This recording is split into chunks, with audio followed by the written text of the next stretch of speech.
Արկումն է ես Գառնի Մութաֆյանն եմ, կարևորը նախամարոտ։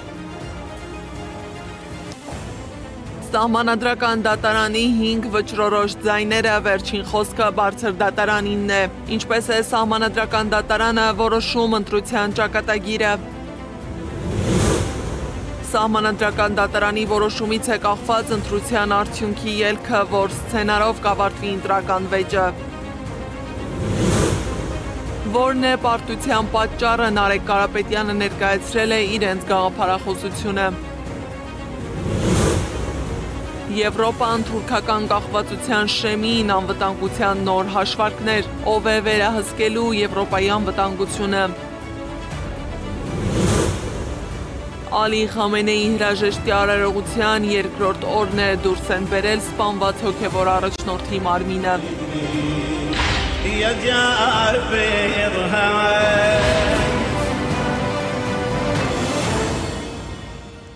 Սահմանադրական դատարանը քիչ առաջ հրապարակեց վճիռը և մերժեց ընդդիմադիրների դիմումներն ու ուժի մեջ թողեց խորհրդարանի ընտրության արդյունքների վերաբերյալ կենտրոնական ընտրական հանձնաժողովի որոշումը։ Հիշեցնեմ, որ այս գործը քննում են հունիսի 26-ից։ Ընտրության արդյունքը հրապարակելուց հետո վերջին իրավական խոսքը հենց սահմանադրական դատարանինն է։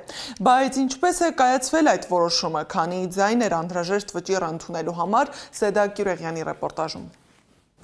Սահմանադրական դատարանը անկախ Հայաստանի պատմության մեջ որևէ անգամ հօգուտ օրվա ընդդիմության որոշում չի կայացրել։ 1996-ից ի վեր 4 նախագահական և 3 խորհրդարանական ընտրության արդյունք է վիճարկվել բարձր դատարանում։ Ընդդիմության կարմիր թելով միշտ անցել է ընտրության կեղծումը, բոլորի դեպքում սահմանադրական դատարանը ուժի մեջ է թողել պաշտոնական արդյունքները։ Իսկ ինչպես են բարձր դատարանում որոշումներ կայացվում։ Սահմանադրական դատարանը կամ բարձր դատարանը Հայաստանի բարձրագույն դատական մարմինն է, որտեղ դիմում են մայր օրենքին, սահմանադրությանը հակասող իրավական ակտերը կամ որոշումները վիճարկելու համար։ Որոշումները կայացվում են սահմանադրական դատարանի անդամների ձայների մեծամասնությամբ, այսինքն 5 կողմ որոշում պետք է լինի, եւ եթե նկատի ունենք, որ 9-ից 2-ը չեն մասնակցում, 7 հոգանոց կազմով է քննում, 7-ից 5 կողմ պետք է լինի, որպեսզի որոշումը ընդունվի։ Գործի հրապարակային քննությունից հետո սահմանադրական դատարանի 9 դատավորները հեռանում են փակ խորհրդակցության։ Անցկացվում է քվեարկություն, որի ընթացքում յուրաքանչյուր դատավոր պարտավոր է հայտնել իր դիրքորոշումը՝ կողմ կամ դեմ։ Ձեռնպահ տարբերակ չկա։ Սահմանադրական դատարանի անդամները կարող են տվյալ որոշմանը լինել կողմ կամ դեմ լինել եւ ունենալ հատուկ կարծիք կամ նույնիսկ հատուկ կարծիք չունենալ։ Այդ ժամանակ սահմանադրական դատարանը ինքն է որոշելու ինչպես հրապարակի, հատուկ կարծիքները սովորաբար հրապարակվում են եւ հայտնի է դառնում թե ով ինչպիսի կարծիք ուներ, բայց թե ով ինչպես քվեարկեց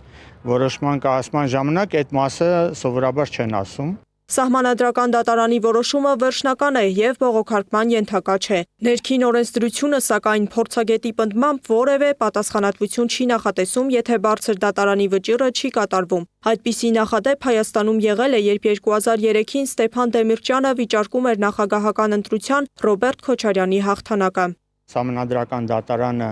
մոտավորապես ոչ հստակ որոշում է կայացրել, որ 1 տարվա ընթացքում վստահության հանրաքվե պետք է կազմակերպվի,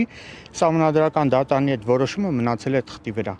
Այդուհանդերձ, եթե սահմանադրական դատարանի վճիռը չի գոհացնում դիմումը ներկայացնողին, վերջինս կարող է դիմել Եվրոպական դատարան, ինչի հնարավորության մասին հայտարարեց նաև ուժեղ Հայաստանի անդամ փաստաբան Արամ Վարդևանյանը։ Իդեպ Եվրոպական դատարան, այո, շատ հնարավոր է նաև գանգատ կներկայացվի պատասխանելով ձեր հարցին, թե ի վերջո հետագա ինչ գործողություններ կարող են լինել։ Կա նման գործիքակազմ, այո, կա։ Կդիտարկենք դրա իրացումը, թե ոչ, կտեսնենք։ Եթե նախկինում 1-2 քաղաքական ուժեր էին դիմում սահմանադրական դատարան կենտրոնական ընտրական հանձնաժողովի ամփոփած արդյունքները վիճարկելու, այս դեպքում 7 քաղաքական ուժերի կողմից վիճարկումը առնվազն ազդեցություն պետք է ունենա հուլիսի 4-ի որոշման վրա, պնդում է փորձագետը։ Հավելում, այդ որոշումից է կախված հանրային վստահությունը դատական համակարգի որպես անաչառ ինստիտուտի վրա։ Սեդա Կյուրեղյան, Տարոն Ղանդիլյան, Նոնա Գևորգյան, ABC Media։ Իսկ ինչպես գործը հասավ սահմանադրական դատարան, ինչ պատճառաբանություններով էին քաղաքական ուժերը վիճարկում ընտրության արդյունքները և ինչպես ձևավորվեց այս դատական գործընթացը Սեդա Մակարյանի ռեպորտաժում։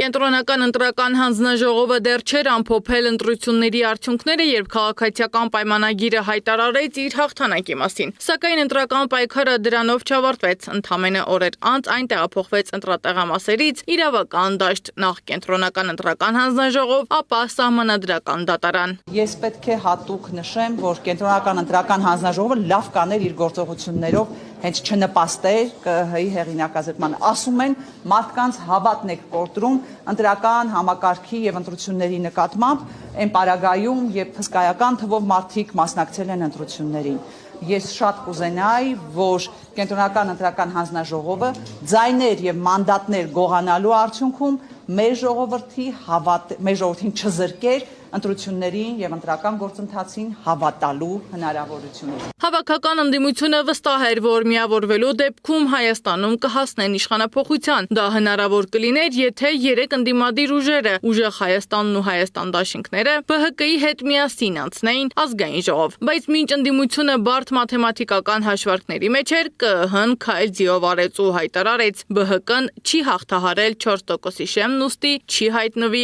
ազգային ժողովում։ 3.996 100-երորդական տոկոս ձայնով ԲՀԿ-ն դուրս մնաց խորհրդարանից։ Սրան հաջորդեց ընդդիմության բոյկոտը։ Ընտրություններից հետո մի շարք ընդդիմադիր ուժեր հայտարարեցին, որ ընտրական գործընթացը չի համապատասխանում ազատ եւ արդար ընտրությունների չափանիշներին։ Նրանք խոսում էին վարչական ռեսուրսի հնարավոր չարաշահման, ընտրողների նկատմամբ ճնշումների, քվեարկության գաղտնիության խախտումների, հանձնաժողովների աշխատանքի ընթացքում արձանագրված խնդիրների եւ այլ խախտումների մասին։ Իշխանությունն այս բոլոր մեղադրանքները մերժեց, պնդելով, որ ընտրություններն անցկացվել են օրինական, մրցակցային եւ միջազգային չափանիշներին համապատասխան, իսկ արձանագրված առանձին խախտումները չէին կարողացնել վերջնական արդյունքի վրա։ Մենք ասում ենք, որ անվավերության հանգեցնող հիմքեր առհասարակ որևէ մեկի կողմից ներկայացված փաստարկներում առկա չեն։ Երբ հունիսի 14-ին Կենտրոնական ընտրական հանձնաժողովը պաշտոնապես հաստատեց ընտրության վերջնական արդյունքը, քաղաքական պայքարը տեղափոխվեց Սահմանադրական դատարան։ 7 քաղաքական ուժ դիմեց բարձր դատարան, պահանջելով անվավեր ճանաչել խորհրդարանական ընտրության արդյունքը։ Սակայն դատաքննության ընթացքում նրանցից մեկը, Հայկ Մարությանի գլխավորած Նոր ուժ կուսակցությունը, հայտարարեց, որ այլևս չի մասնակցելու գործընթացին։ Ճիշտ հաշվել ենք, արձանագրությունը ճիշտ գրել ենք։ Կենտրոնական ընտրական հանձնաժողովը չի կարողանում այդ թվերը ինչ որ ձևով մուտք քանի։ Ինչի եմ սա ասում կարևոր է, որովհետև եթե ճիշտ հաշվեր,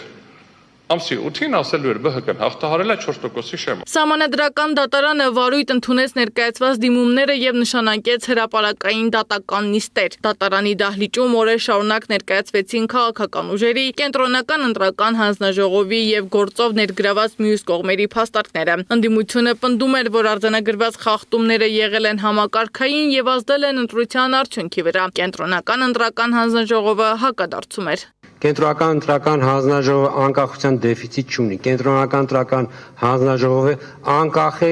առավել քան երբևէ։ Ու սա ես չեմ ասում, սա ասում է այն փաստը, որ 3.5 տարի ներկայիս գումարման Կենտրոնական ընտրական հանձնաժողովը գործում է 3.5 տարի։ 10-ից ավել ընտրություններ ենք անցկացրել։ Այդ թվում Երևանի ավագանու ընտրությունները եւ չի բողոքարկվել։ Այն որ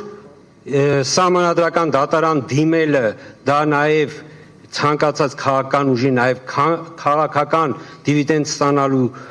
միջոց է, դա հասկանալի է, բայց պետք չի, ինչպես պարոն Սմբատյանն ասում, ինստիտուտին հարվածել, որովհետև դա ձեր շահերից չի։ Դատական նիստերը հաճախ անցան լարված մթնոլորտում։ Հնչեցին փոխադարձ մեղադրանքներ, սուր հարցադրումներ, վիճարկվեցին ներկայացված տեսանյութերը, արձանագրությունները եւ ընտրական օրենսդրության մեկնաբանությունները։ Առանձին քննարկման թեմա դարձավ նաեւ Կենտրոնական ընտրական հանձնաժողովի էլեկտրոնային համակարգում արձանագրված տեխնիկական սխալների հարցը։ Մենք շարունակում ենք պնդել, որ խախտումները եղել են համակարգված, զանգվածային եւ պարբերական բնույթ ուղղորդված կենտրոնական իշխանության, քաղաքական իշխանության կողմից եւ այս ընտրությունները չեն կարող համարվել լեգիտիմության անհրաժեշտ մակարդակին բավարարող լեգիտիմության դեֆիցիտը թույլ չի տալու այս իշխանությանը եւ հանրությանը հանգիստ մնալու։ Իդեպ կենտրոնական ընտրական հանձնաժողովի քարտուղարը սահմանադրական դատարանում եզրափակիչ ելույթի ժամանակ պատասխանեց ընդդիմադիրներին, որոնք մեղադրում էին հանձնաժողովին սխալ թվեր մուտքագրելու համար։ Սմբատյանը չհերքեց, որ ԿԸՀ-ն սխալ թվեր է մուտքագրել, վստահեցրեց, հետո ուղղել են։ Եղել են մուտքագրման սխալներ, իհարկե եղել են։ Այդ մարդիկ, որ աշխատել են 30 եւ ավելի ժամ, լարված, հոգնած, կարող էին նրանք սխալներ անել, իհարկե կարող էին սխալներ անել։ Եվ շատ չարչարկվեց թեման, որ Բարգավաճ Հայաստան կուսակցության ձայները 4 տեղամասի հաշվարկով սխալ է մուտքարվել։ Ես ավելին ասեմ, ոչ միայն Բարգավաճ Հայաստանի, այլ նաև բոլոր կուսակցությունների տվյալները այդ տեղամասերի համար սխալ է մուտքարվել։ 18 ուժերին մուտքանելուց մուտքանողը պարզապես շփոթել է մի տող վերև եւ ներքև։ Ընդդիմադիր ուժերը դատավարության ամբողջ ընթացքում խոսում էին նաև սահմանադրական դատարանի առանձին դատավորների կողմնակալության մասին։ Մասնավորապես փաստաբանները պահանջում էին Սեդա Սաֆարյանի ինքնավացարկը, պնդելով, որ նրա նախկին գործունեությունը կարող է կասկածներ հարուցել անաչառության վերաբերյալ։ Դատարանը, սակայն, այդ միջնորդությունը մերժեց։ Քաղաքական հայտարարություններն ավարտվել են, փաստարկներն արդեն ներկայացված են։ Այժմ պատասխանելու հերթը սահմանադրական դատարանինն է։ Սեդա Մակարյան, Գեղամ Ղազարյան, ABC Media։ Նարեկ Կարապետյանն էլ խոսել է պարտության պատճառների մասին եւ ներկայացրել իրենց ուժի գաղափարախոսությունը։ Նրա խոսքով մեր պարտությունների պատճառը ըստ հավատամքի մեր ճակատագրից խուսափելն է, ավելի հեշտ ճանապարհը ընտրելը։ Մենք հավատում ենք, որ աշխարհի 2000 ժողովուրդների մեջ հայ ժողովուրդը ընտրված ժողովուրդ է եւ ունի պատմական առաքելություն։ Դրա ապացույցը մենք տեսնում ենք մեր կրոնական գրքերի մեջ առաջինը Արարատի փեշերին, մարդկության երկրորդ վերածննդի փաստով եւ երկրորդը այն փաստով, որ հայ ժողովուրդն է աշխարհում առաջինը բացի ստեղծողից միաստվածությունը ընդունել որպես պետական կրոն։ Միաստվածությունը, ոչ միայն քրիստոնեությունը։ Եվ այս ճակատագիրը, որ մեզ հասել էր, ճակատագրի հիմնական ուղերձը այսպիսին էր՝ տարածել գաղափարները այդ, ստեղծել ուժեղ հասարակություն, որը հնարավորություն կտա աշխարհին լինել որպես օրինակ։ Անգամ վերջին պահին ազգային ժողովը փոփոխություններ է արել, որոնք կարող են վիճակ փոխել։ Ազգային ժողովը երկրորդ ընթերցմամբ եւ ամբողջությամբ ընդունել է արտասահմանում ապրող Հայաստանի քաղաքացիների ընտրական իրավունքը սահմանափակող օրենքը, ըստ որի քվեարկելու իրավունքից զրկվում են Հայաստանի այն քաղաքացիները, որոնք ընտրացուցակները հրապարակելուց առաջ վերջին 2 տարվա առնվազն կեսը 1 տարին հայրենիքում չեն եղել։ Բացառություն է սահմանվում միայն ուսման մեկնածների եւ պետական գործուղումների համար։ Կողմ են քվեարկել միայն քաղաքացիական պայմանագրի падգամավորները եւ Հայաստան դաշինքից հեռացած Գեղամ Նազարյանը։ Ընդդիմադիր Հայաստան խմբակցությունը մտադիր է օրենքի սահմանադրականությունը վիճարկել սահմանադրական դատարանում։ Ռուբեն Ռուբինյանի խոսքով էլ նախագծի նպատակն է ապահովագրվել այն վիճակից, երբ օրինակ արտերկրում մասսայական ընտրակաշարք կբաժանեն եւ կփորձեն ապօրինի ազդել Հայաստանի ընտրության վրա։ Խնդիրը չափը չի է, կարող է եղել ազգալի, կարող է չի եղել, թվերը կարելի է նայել, բայց այդ հնարավորությունը կա, չէ՞, մենք լսել ենք, չէ՞, ազանգերը, որ օրինակ արտերկրում ընտրակաշարք են տալիս եւ ակնհայտ է, որ երբ որ տալիս են ընտրակաշարքը արտերկրում, մեր իրավապահ մարմինների համար շատ ավելի դժվար է դա բացահայտել եւ չեզոքացնել, քան երբ որ դա տեղի է ունենում արտերկրում։ Էլ չեմ ասում, կան նաեւ եղել են նաեւ հաղորդումներ արտերկրում ազդեցության, ճնշման մասին, որը էլի դժվար է մեր իրավապահ մարմիններին դա անել արտերկրում։ Ազգային ժողովի արդեն նախկին նախագահ Ալեն Սիմոնյանն էլ ստորագրել է վերջին կարգադրությունը, որով սահմանադրության օրվա արդիվ միանվագ դրամական պարգևավճար են տրամադրում падգամավորներին, ազգային ժողովի աշխատակազմի պետական ծառայողներին եւ աշխատողներին։ Զուգահեռ ընդդիմությունը շարունակում է ահազանգ հնչեցնել բռնաճնշումների եւ ռեպրեսիաների մասին։ Փաստաբան Զարուհի Փոստանջյանը դիմում բողոքով դիմել է Հայաստանում Ռուսաստանի Դաշնության արտակարգ եւ լիազոր դեսպանին, Հայաստանում Եվրոպական միության պատվիրակության ղեկավարին եւ Հայաստանում ԱՄՆ արտակարգ եւ լիազոր դեսպանին։ Փաստաբանն ընդգծել է, որ նախնական կալանքը Հայաստանում կիրառվում է ոչ թե որպես բացառիկ խափանման միջոց, այլ որպես հասարակական քաղաքական գործընթացները ճնշելու գործիք։ Նիկոլ Փաշինյանը վերջերս կրկին անդրադարձել է Գյումրիում արտահերթ ընտրություն իրականացնելու մտադրությանը։ Այս հայտարարություններից հետո Գյումրիում մեկնարկել է քաղաքական հետապնդումների եւ ռեպրեսիաների նոր ալիք, որն ուղղված է ավականու անդամներին եւ քաղաքացիական ակտիվիստներին լրացնելուն։ Այս գործողությունները ուղղակիորեն կապված են ընտրական գործընթացների նկատմամբ վերահսկողություն սահմանելու իշխանական ձգտումների հետ։ Գյումրիի ավականու շուրջ ստեղծված վիճակը եւ դրա լուծարմանն ուղղված իշխանական նկրտումները իրավական եւ քաղաքական լուրջ հակասություններ են պարունակում։ Բագրատ Սրբազանը դատարանում հաղթել է Հանրապետություն կուսակցության անդամներ Անի Խաչատրյանին եւ Հայկ Սահակյանին։ Անի Խաչատրյանից եւ Հայկ Սահակյանից հօգուտ Բագրատ Սրբազանի յուրաքանչյուրից կբռնագանձվի 750,000 դրամ, որից 300,000-ը վիրավորանքի, իսկ 450,000 դրամը զրպարտության համար։ Հայաստանում ընդդիմադիր գործիչների եւ հոգեվորականների դեմ դատավարություններն են շարունակվում, իսկ Բաքվում Արցախի ռազմաքաղաքական ղեկավարության։ Բաքվի վերաքննիչ դատարանը քննել է նրանց ներկայացրած բողոքները։ Գործին կից դատական արձանագրությունների վերաբերյալ մեկնաբանություններ է ներկայացրել Արցախի ազգային ժողովի նախկին խոսնակ Դավիթ Իշխանյանը։ Նախկին արտգործնախարար Դավիթ Բաբայանի փաստաբանը նույնպես ելույթ է ունեցել, նշելով, որ իր պաշտպանյալի վերաքննիչ բողոքը լիովին հիմնավորված է։ Հաջորդ նիստը նշանակված է հուլիսի 7-ին։ Զուգահեռ Ադրբեջանը Արցախում ոչնչացնում է այն ամենը, ինչը հայկական է։ Քրիստոնեական համերաշխություն միջազգային կազմակերպությունը կոչ է անում փաստահավաք առաքելություն իրականացնել Արցախում մշակութային ժառանգության ոչնչացումից հետո։ Կազմակերպությունը Ժնևում ՄԱԿ-ի մարդու իրավունքների խորհրդում հանդես է եկել բանավոր հայտարարությամբ, ուշադրություն հրավիրելով Արցախում շարունակվող հումանիտար ճգնաժամի վրա։ Իսկ այս ամենի ֆոնին հնչում են հայտարարություններ խաղաղության եւ հարաբերությունների կարգավորման մասին։ Իլհամ Ալիևը շնորհավորական ուղերձ է հղել ԱՄՆ նախագահ Դոնալդ Թրամփին անկախության օրվա առթիվ։ Ուղերձում Ալիևը շնորհակալություն է հայտնել Թրամփին Հարավային Կովկասում խաղաղության օրակարգի առաջմղման եւ անցյալ տարվա օգոստոսի 8-ին Սպիտակ տանը կայացած պատմական եռակողմ հանդիպման նախաձեռնության համար, որը ըստ նրա նոր մթնոլորտ է ստեղծել տարածաշրջանում։ Հայաստանի արտաքին գործերի նախարարությունը նույնպես շնորհավորական ուղերձ է հղել եւ ընդգծել, որ Հայաստանն ու ԱՄՆ-ն վայելում են երկկողմ հարաբերությունների պատմական հանգրվանը հետագա զարգացման լայն հնարավորություններով։ Եվրոպայի անվտանգության համակարգը վերափոխվում է եւ այդ փոփոխությունների կենտրոնում ավելի ու ավելի հաճախ հայտնվում է Թուրքիան։ Եթե նախկինում Անկարան ՆԱՏՕ-ի կարևոր անդամներից մեկն էր, ապա այսօր այն աստիճանաբար դառնում է առանցքային գործընկեր, որի ռազմական ներուժն ու աշխարհաքաղաքական դիրքը Եվրոպայի համար ձեռք են բերում նոր նշանակություն։ Ինչ է փոխում այս գործընթացը տարածաշրջանում եւ ինչ հետևանքներ կարող է ունենալ Հայաստանի համար, ռեպորտաժում։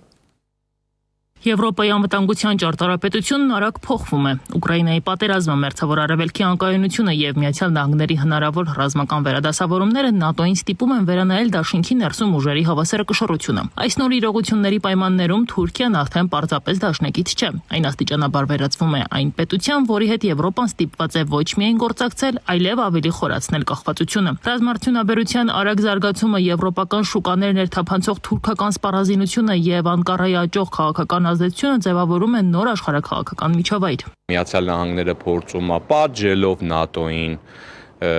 կամ շանտաժի լեզվով խոսալով իր զորքերը հանի, որը արդեն Գերմանիայից ոնց որ հանվում եւ դեպի Լեհաստան է գնալու, բնականաբար Թուրքիան լինելու է Եվրոպայի եւ ասենք ՆԱՏՕ-ի արևելյան եւ հարավ-արևելյան ճակատի կարևորագույն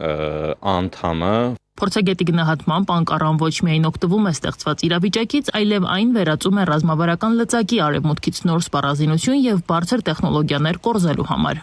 Մենք կարող ենք տեսնել տենդենսը վերջի 10 տարվա ընթացքում, երբ 10 տարի առաջ Միացյալ Նահանգները եւ Եվրոպական ՆԱՏՕ-ի մյուս անդամները մերժում էին Թուրքիային, անգամ մերժում էին Էրդողանի առաջարկը, որը ՆԱՏՕ-ի գագաթնաժողովը Թուրքիայում պիտի անցկացվեր։ Այսօր մենք տեսնում ենք արդեն ամսի 7-ին 8-ին գագաթնաժողով արդեն տեղի ունենալու Թուրքիայում, որտեղ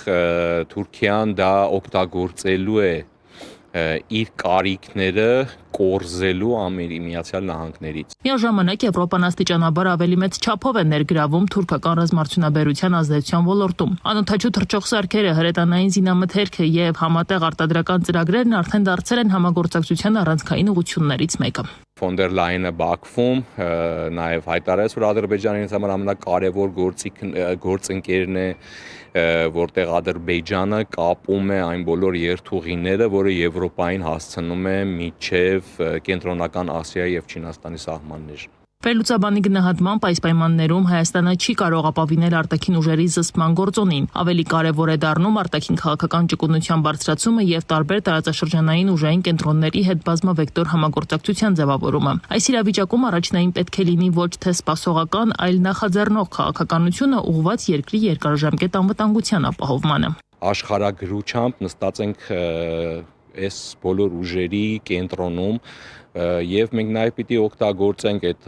խաչմերուկ լինելու փաստը, համարենք դա որպես գլոբալ դարպաս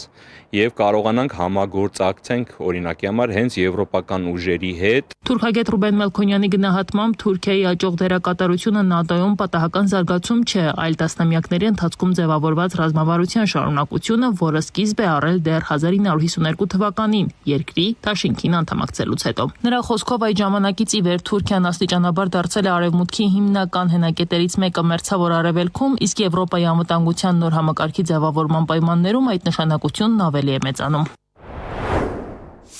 Երբ որ Թուրքիան դարձավ ՆԱՏՕ-ի անդամ 1952 թվականին, հայկական պահանջատիրության բոլոր երազանքները, հողային պահանջատիրության, ըստ էության շատ խորը առումով փակվեցին, որովհետև այն տարածքները, որի նկատմամբ հայերը ունեն երազանք եւ որը երկրորդ համաշխարհային պատերազմից հետո մի բան նույնիսկ ակտիվացել էր Կարսի ու Արդարանի հետ վերադարձի հարցը, աստորեն լեովին փոխվեց, որովհետեւ այդ տարածքները Կարսը եւ մյուս հայկական տարածքները դարձան ՆԱՏՕ-ի տարածքներ։ Այս համատեքստում Մելքոնյանը նշում է, որ Հայաստանը գտնվում է երկու ռազմաքաղաքական համակարգերի՝ ՀԱՊԿ-ի եւ ՆԱՏՕ-ի ազդեցության սահմանագծին, ինչը պահանջում է առավել հստակ արտաքին քաղաքական դիրքավորում։ Նրա համոզմամբ այս պայմաններում անորոշությունը կարող է վերածվել անվտանգության լրացուցիչ ռիսկի։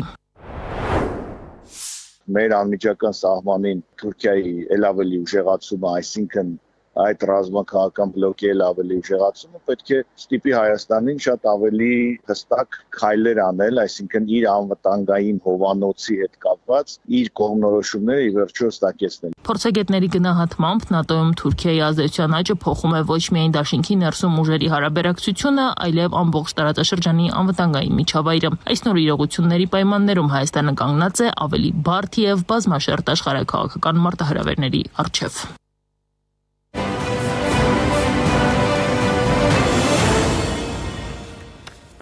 Արտակարգ դեպք է տեղի ունեցել Լոռու մարզում ժամը 14:40-ի սահմանում սպիտակ բժշկական կենտրոն են տեղափոխել դանակահարված 3 քաղաքացու։ Վիրավորներն են Սպիտակի Ջրաշեն բնակավայրի նախկին վարչական ղեկավար Արմեն Եղիազարյանը, նրա հայրն ու մայրը։ Ներքին գործերի նախարարությունը հայտնել է, որ մեքենան արագ վարելու հարցի շուրջ ծագած վիճաբանությունից հետո ծեծկրտուք է եղել, ապա դանակահարություն կամ 1 ձերբակալված։ Բնակիչները գործընկերոջս պատմել են, որ դեպքը տեղի ունեցել նրանց տան մոտ երեխաների աչքի առջև։ Ուժեղ քամու պատճառով Երևանում եւ Գեղարքունիքի ծովագյուղում վնասվել են շինությունների կառուցատարեր, թուլացել տանիքի թիթեղներ, տապալվել ծառեր, թեքվել էլեկտրական սյուներ, պոկվել էլեկտրալարեր, փակվել ճանապարհներ։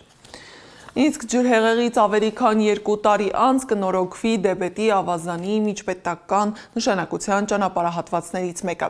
Դատելով ճանապարհային դեպարտամենտի հաղորդագրությունից խոսքը Ալավերդի Բագրատաշեն հատվածի մասին է։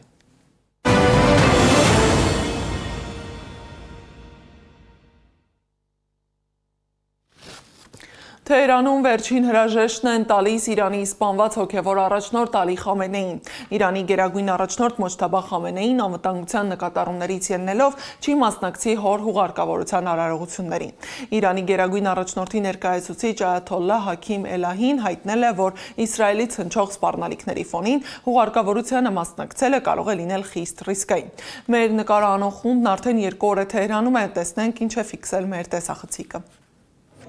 Այսօր Իրանի նախկին հոգևոր առաջնորդ Ալի Խամենեիի հուղարկավորության հիմնական արարողությունն է եւ այս ճանապարհով 100,000-ավոր քաղաքացիներ դեպի այդ արարողության վայրն են գնում։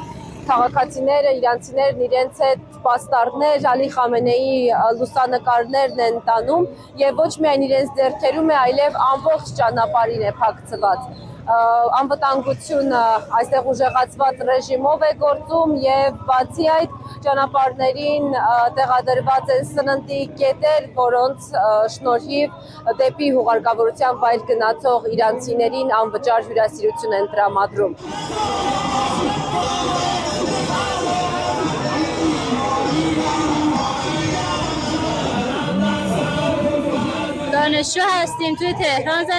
Այնքան մարդաշատ էր հուղարկավորության վայրում։ Մենք խումբ մտնում եւ արագ դուրս էինք գալիս։ Ինչպես կլինի տան մեջ մեծ հոր կորուստը։ Մենք հիմա այդ օրին ենք։ Մեր հոգևոր առաջնորդը կրոնական դասի էր պատկանում, բայց նրա նահատակությունից հետո բոլորս ենք սգում, անկախ դասից ու տարիքից։ Նրան բոլորն են սիրել։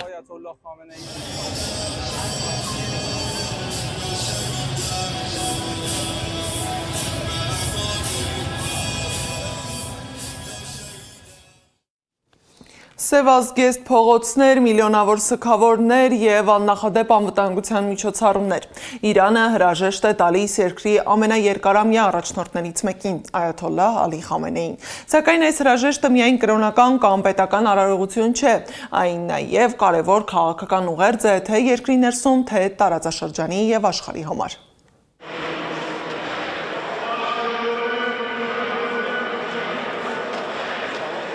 Իրանում պատմության ամենամասշտաբային սգո արարողություններից մեկն է։ Միլիոնավոր մարդիկ հրաժեշտ են տալիս Իրանի մոտ 37 տարի ղեկավարած առաջնորդին Այաթոլլահ Ալի Խամենեիին։ Արարողությունները մեկնարկել են Թեհրանի Իմամ Խոմեյնիի Մոսալա աղոթասրահում, որտեղ դրվել են Խամենեիի եւ նրա ընտանիքի անդամների դագաղները։ Մի քանի 100,000-ավոր մարդիկ ժամերով հերթ են կանգնել վերջին հրաժեշտ տալու համար։ Քաղաքի փողոցներում սև դրոշներ ու սգո պաստառներ են տեղադրված, իսկ պետական հեռուստաընկերությունն անընդհատ ուղիղ հեռարձակում է սգո միջոցառումը։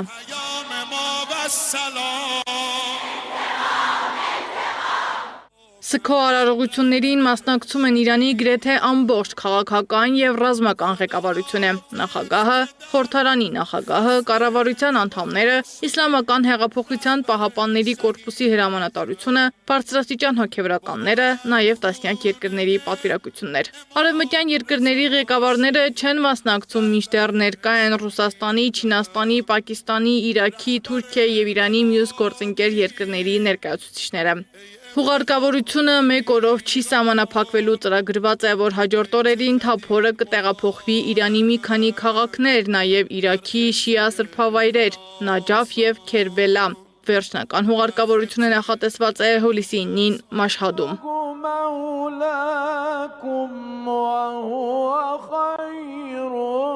Ինչպես հայտնում է մեր թղթակիցը, անվտանգության միջոցառումները խստացված են։ Մայրաքաղաքի մի շարք հատվածներ փակվել են, իսկ պետական կառույցները սգո օրերին աշխատում են հատուկ ռեժիմով։ Արարողությունները կրում են նաև հստակ քաղաքական բնույթ։ Հանրահավաքների ընթացքում հնչում են մահ Ամերիկային եւ մահ Իսրայելին կարգախոսներ, նաև վրեժի կոչեր։ Իրանի իշխանությունը փորձում է սգո օրերը ներկայացնել որպես ազգային համախմբման եւ արտաքին ճնշումներին դիմակայելու խորհրդանիշ։ Արարողություններին մասնակցում է նաև Հայաստանի Հանրապետության պատվիրակությունը։ Սեդա Մակարյան, Նոնա Գևորգյան, ABC Media։ Հայաստանում Իրանի Իսլամական Հանրապետության դեսպանատան նախաձեռնությամբ հուլիսի 8-ին ժամը 18-ին Երևանի Կապույտ մզկիթում կանցկացվի հիշատակի միջոցառում նվիրված նահատակ հոգևոր առաջնորդ Այաթոլլահ Ալի Խամենեին։ Դեսպանատան տարածած հայտարարության մեջ նշվում է, որ Խամենեին փորձության ամենածանր օրերին կանգնեց իր ժողովրդի կողքին եւ դարձավ նվիրվածության, տոկունության եւ անձնվեր ծառայության խորհրդանիշ։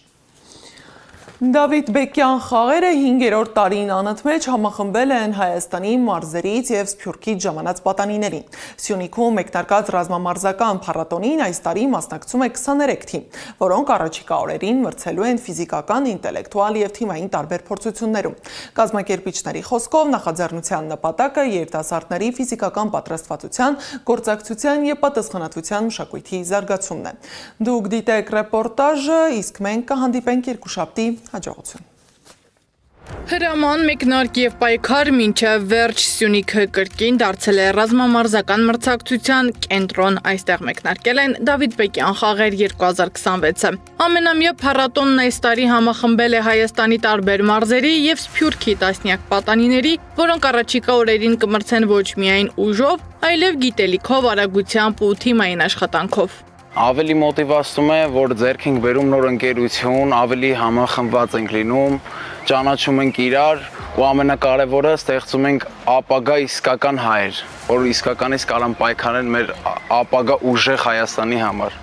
Եթե 2022 թվականին Կապանում անցկացված առաջին խաղերին մասնակցում էր ընդամենը 8 թիմ, ապա այս տարի դրանց թիվը հասել է 23-ի։ Այս տարի խաղերին մասնակցում են նաև Սփյուռքի մեր հայրենակիցները։ Ըստ կազմակերպիչների, սա ցույց է, որ խաղերը ստանում են համահայկական բնույթ։ Տարեց տարի թիմերի աճի հետ մեկտեղ ընդլայնվում է նաև աշխարհագրությունը,